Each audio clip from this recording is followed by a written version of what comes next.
Ang aking share o ibabahagi sa inyo ay ang paggawa ko ng insect repellent na gamit itong lemongrass or tanlad. So, simulan natin ang pagkuha. Ang gagawin ko naman dito, ating puputol-putulin para mas maganda pag putol-putol at lalabas yung katas pag ating inilaga. Ito yung ating pakukuluan ng mga 15 minuto at ito gagawin nating insect repellent at i-spray natin sa mga sulok-sulok na pinamumugatan ng mga lamok para sila ay may taboy kahit yung mga daga, niknik o ano mga insekto. Mas maganda, mas marami at mas matapang ang amoy na naitataboy na palayo ang mga insekto. At yung mga kabayan ay ilalaga ko nga pagkatapos na kung mapagputol-putol.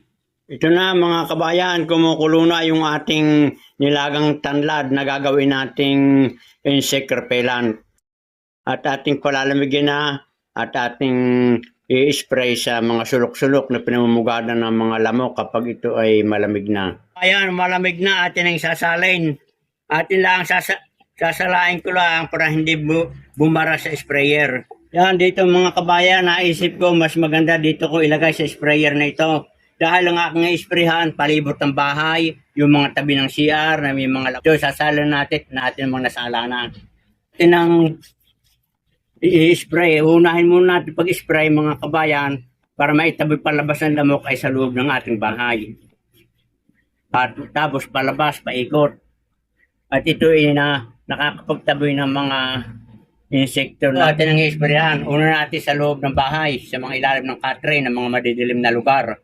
Yan mga kabayan, i-sprayan ko na itong aming kwarto. Dito mag-umpisa, palabas.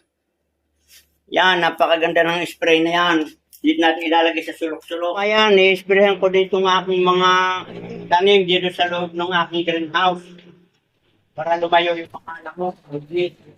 So yun mga kabayan, ganyan lamang yung pamamaraan para may tabo yung mga lamok, yung mga niknik, yung iba pang mga insekto sa loob at labas ng ating tahanan. Itong ating insect repellent na nilaga na tanlad or lemongrass.